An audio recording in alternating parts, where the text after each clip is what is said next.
Pocket syndrome, जिसे लेकर कई लोग इस बच्चे का डिफेंस कर रहे हैं। वो कह रहे हैं कि नहीं भाई साहब, गलती बच्चे की नहीं है, आप लोग इस पर निशाना मत साधिए। ये 6 पॉकेट सिंड्रोम का नतीजा है जो आजकल बच्चों की परवरिश से जुड़ा हुआ है। इंटरनेट पर भरी पड़ी बहुत सारी गालियां पड़ी। कई लोग कह रहे हैं कि यार बदतमीज ऑफ द ईयर का अवार्ड जो है देना चाहिए। कई कह रहे हैं कि नहीं यार, बच्चे को इतना ट्रोल करना खराब बात है, बच्चे ने कोई गंदी बात नहीं की थी, बदतमीजी नहीं की थी, बच्चे ने अमिताभ बच्चन के सामने सिर्फ अपना कॉन्फिडेंस रखा था। इतने बड़े मंच पर अगर कोई बच्चा इतने कॉन्फिडेंस से बात रख रहा है तो उसकी तारीफ होनी चाहिए। एक छोटे बच्चे को हम लोग इतना क्यों जज कर रहे हैं? बट एक बड़ी आबादी इस देश की है जो इस घटना में इस बच्चे की परवरिश, स्कूल की भूमिका, समाज के दृष्टिकोण पर सवाल उठा रहा है। केबीसी में दिखने वाला बच्चा बदतमीज था, सबसे पहले कॉन्फिडेंट था, ओवर कॉन्फिडेंट था या कुछ और था? यह सवाल फिलहाल इंटरनेट पर भरा पड़ा है। क्योंकि केबीसी में एक बच्चा पहुंचता है जिसका अंदाज कुछ लोगों को बेबाक लगता है, तो कई ऐसे हैं जो उसे बदतमीजी मानते हैं। वो कहते हैं कि ये खराब परवरिश का नतीजा है। वो कहते हैं कि इन बच्चों के लिए हम ये पहाड़ पानी बचा रहे हैं, सब बर्बाद होने दो, क्योंकि अगली जनरेशन पूरी बर्बाद हो गई। लेकिन सवाल यह है कि क्या यह वाकई में इतनी बदतमीजी थी और एक बच्चे को इतना ज्यादा ट्रोल करना क्या सही है? सवाल यह भी कि माता पिता को बच्चों में सिर्फ कॉन्फिडेंस देना चाहिए या विनम्रता भी जरूरी है? क्या समाज जल्दी बच्चों को जज कर लेता है, जैसे इस बच्चे को किया? छोटे से बच्चे को इंटरनेट गालियां दे रहा है, सुना रहा है। स्कूल का कितना रोल होता है ऐसे बच्चों को एक नजरिया देने में? और यह क्या होता है 6 पॉकेट सिंड्रोम, जिसे लेकर कई लोग इस बच्चे का डिफेंस कर रहे हैं। वो कह रहे हैं कि नहीं भाई साहब, गलती बच्चे की नहीं है, आप लोग इस पर निशाना मत साधिए। ये 6 पॉकेट सिंड्रोम का नतीजा है जो आजकल बच्चों की परवरिश से जुड़ा हुआ है। सवाल ये भी, कौन है ये बच्चा जो इतना ज्यादा सुर्खियों में आ गया? दरअसल केबीसी इस वक्त ट्रेंड कर रहा है और उस ट्रेंड की वजह है गुजरात के इशित भट्ट। हाँ, इस बच्चे का नाम इशित भट्ट है। 8 से 10 साल इनकी उम्र बताई जा रही है। अमिताभ बच्चन साहब के साथ बातचीत कर रहे थे और वो क्लिप फिलहाल इंटरनेट पर भरी पड़ी है। बहुत सारी गालियां पड़ रही। कई लोग कह रहे हैं कि यार बदतमीज ऑफ द ईयर का अवार्ड जो है देना चाहिए। कई कह रहे हैं कि नहीं यार, बच्चे को इतना ट्रोल करना खराब बात है, बच्चे ने कोई गंदी बात नहीं की थी, बदतमीजी नहीं की थी, बच्चे ने अमिताभ बच्चन के सामने सिर्फ अपना कॉन्फिडेंस रखा था। इतने बड़े मंच पर अगर कोई बच्चा इतने कॉन्फिडेंस से बात रख रहा है तो उसकी तारीफ होनी चाहिए। एक छोटे बच्चे को हम लोग इतना क्यों जज कर रहे हैं? बट एक बड़ी आबादी इस देश की है जो इस घटना में इस बच्चे की परवरिश, स्कूल की भूमिका, समाज के दृष्टिकोण पर सवाल उठा रहा है। और इसीलिए हमें लगा कि आज इस वीडियो पर हम बात करते हैं कि सबसे पहले था केबीसी में। तो केबीसी के एक एपिसोड में इशित भट्ट पहुंचे थे हॉट सीट पर। अमिताभ बच्चन साहब ने उनसे सवाल पूछा कि आपको कैसा लग रहा है? इशित ने जवाब दिया। वो तेज था, फुल ऑफ कॉन्फिडेंस था, लेकिन जो अंदाज था, जो टोन थी, जो स्टाइल था, वो कई लोगों को डिसरिस्पेक्टफुल लगा कि अमिताभ बच्चन के सामने इस बच्चे को तमीज नहीं है बात करने की। खैर, खेल आगे बढ़ा। इशित जो है जल्दी जल्दी सवालों का जवाब दे रहे थे। कई बार ऑप्शन सुनने से पहले ही जवाब दे दिया। शुरू में वो कूल लग रहा था, 1 सवाल, 2 सवाल, 3 सवाल। फिर अमिताभ बच्चन ने समझाया कि देखिए अरे भाई साहब, बाकी जो दर्शक है उनके लिए ऑप्शन देना भी जरूरी है। हालांकि इशित बार बार इस सलाह को नजरअंदाज कर रहे थे। जैसे शतरंज के खेल की शुरुआत में बोर्ड पर कितने राजा होते हैं? इशित ने तुरंत का कोई सवाल है, 2 राजा होते। अब कईयों को ये मजेदार लगा, कुछ को लगा कि यार ये तो अहंकारी है। फिर 3-4 सवाल के बाद जब 5वां सवाल आया, थोड़ा सा उनका कॉन्फिडेंस हिला। सवाल था कि वाल्मीकि रामायण के प्रथम कांड का नाम क्या है? इस बार उन्होंने ऑप्शन मांगे। अमिताभ बच्चन साहब ने भी थोड़ी सी मौज काटी। अब ये फन बैंटर के तौर पर भी देखा सकता, मजबूती था। लेकिन यहां पर बच्चे ने गलत जवाब दे दिया, कहा कि अयोध्या कांड, जबकि सही जवाब था बाल कांड। और इसी के चलते इशित जो है वो खेल से बाहर हुए बिना राशि के। लेकिन यहीं से सोशल मीडिया पर बवाल मच गया। कईयों ने कहा कि भैया सही हुआ, इतने कॉन्फिडेंस बात ऐसा होना चाहिए। कईयों ने वही वाली बात की, कौन बचा रहा है इन बच्चों के लिए? ग्लेशियर वेशियर डूब जाने दो, नदियां खराब हो जाने दो, पेड़ कट जाने दो, इनके लिए क्या बचा कर रखोगे? सोशल मीडिया दरअसल 2 टुकड़ों में बट गया। एक अमिताभ बच्चन की धैर्य की तारीफ कर रहा था कि बच्चन साहब ने क्या बचाया, बिग बी साहब का धैर्य गजब का है। कईयों ने कहा कि ऐसे बच्चों को चमाट लगाना चाहिए था, जिंदगी भर याद रखते। कईयों ने इनके माता पिता पर कहा कि माता पिता ने इनको परवरिश खराब की है, विनम्रता नहीं सिखाई है, ऐसे अहंकारी बच्चे हैं, 1 भी रुपया न जीतना इनके लिए सबक है। और कईयों ने कहा कि बहुत बदतमीजी, बहुत सारी बातें चली मतलब। लेकिन कई ऐसे आए जिन्होंने कहा कि यार एक बच्चे के खिलाफ इतनी ज्यादा नफरत क्यों हो रही है? उसने अमिताभ बच्चन को एक नॉर्मल इंसान की तरह रिप्रेजेंट किया। कोई विश्वगुरु नहीं माना, क्या गलत है? कईयों ने कहा कि स्टेज फियर से मुक्त होना अच्छी बात है।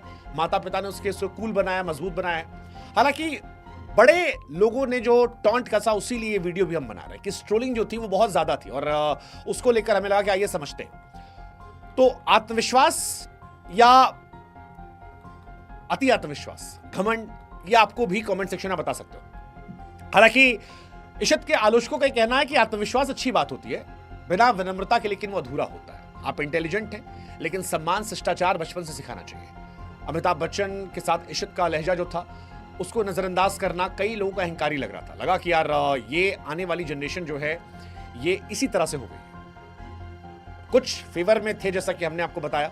हालांकि एक बड़ा वर्ग ये भी निकल कर आया है जो 6 पॉकेट सिंड्रोम की बात कर रहा है। 6 पॉकेट सिंड्रोम क्या है वो भी आपको बताते हैं। केबीसी में अमिताभ बच्चन के सामने बैठे बच्चे को जब ट्रोल किया जा रहा था तो कई लोग सामने आए और उन्होंने कहा कि आप इस बच्चे को इतनी गालियां क्यों दे रहे हैं। इसमें गलती बच्ची की नहीं है, स्कूल की नहीं है, माता पिता परिवार की। स्कूल का जिक्र इसलिए हो रहा है क्योंकि एक जमाना था जब स्कूल में पिटाई पड़ती थी, डांट पड़ती थी।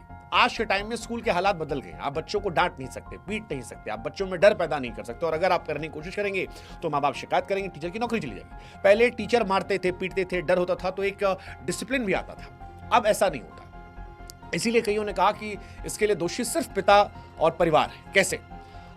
6 सिंड्रोम हम आपको समझा देते हैं। 6 पॉकेट सिंड्रोम एक ऐसा शब्द है जो उन बच्चों के लिए इस्तेमाल किया जाता है जिन्हें माता पिता और दादा दादी, नाना नानी से बहुत प्यार मिलता है। जैसे आजकल, पहले था कि हम दो हमारे दो, आजकल 2 कॉन्सेप्ट खत्म हो गए। एक बच्चा पैदा होता है तो एक बच्चा मान लिया पैदा हुआ तो नाना नानी है, दादा दादी है, उनके एक बच्चे थे, एक का लड़का एक का लड़की, 2 की शादी हो गई तो नाना नानी 2, दादा दादी 2, 4 और माता पिता 6। 6 लोग मिलकर एक बच्चे से प्यार कर रहे हैं, दिन भर उसे प्यार कर, उसकी सारी बातें मान रहे हैं। कई शहरों में कई ऐसे बच्चे ऐसे माहौल में पलते हैं जहां पर 6 लोग एक बच्चे की इच्छा पूरी कर रहे हैं, तो उसकी सारी इच्छाएं पूरी होती है। उसे लड़ना झगड़ना पीटना आता है। आत्मविश्वास अति आत्मविश्वास में तब्दील होता है, कभी कभी अहंकार और हकदारी भावनाओं में तब्दील होता है। और इसीलिए कई लोग कह रहे हैं कि इशित का यह अंदाज इसका नतीजा हो सकता है, क्योंकि एक बच्चा जो घर में हमेशा तारीफ और प्रोत्साहन पा रहा है उसे लग सकता है कि वो हर जगह सही है। यह सिंड्रोम अपने आप में बुरा नहीं है, यह परिवार के प्यार और बच्चे को बेहतर भविष्य देने की चाहत को दर्शाता है। लेकिन अनुशासन और विनम्रता की इसमें कई बार कमी हो जाती है, क्योंकि बच्चे को अगर हर बार हाँ में हाँ सुनने की आदत लग जाए तो वो दूसरों की सलाह या नियमों को हल्के में लेता है। जैसे इशित ने अमिताभ बच्चन साहब की बात को नकार दिया, नजरअंदाज किया। हालांकि ये सिंड्रोम निडर आत्मविश्वासी ही बनाता है और जो दिखाई पड़ा इशित में। लेकिन फिर यही सवाल है कि जिम्मेदारी किसकी? माता पिता, स्कूल? स्कूल हमने लॉजिक दे दिया कि अब वहां स्कूल के हाथों कुछ है नहीं, माता पिता भी जा रहा है, तो इसलिए कईयों को लग रहा है कि इशित के मामले में माता पिता की गलती है, विनम्रता और सम्मान सिखाना था। अगर माता पिता बच्चों को बड़ों का सम्मान करना नहीं सिखाएंगे तो बच्चे अहंकारी बनेंगे। शिष्टाचार अनुशासन अब स्कूल के हाथ में पूरी तरह नहीं रहा। हालांकि कईयों का भी मानना है कि इसमें बच्चा पूरी तरह गलत नहीं है। उसने अमिताभ बच्चन की डिसरिस्पेक्ट नहीं की है, वो कॉन्फिडेंट था, उसने वो दर्शाया। उसने अमिताभ बच्चन की बेइज्जती नहीं की, वो हार गया, ठीक है, उसके लिए सबक रहा।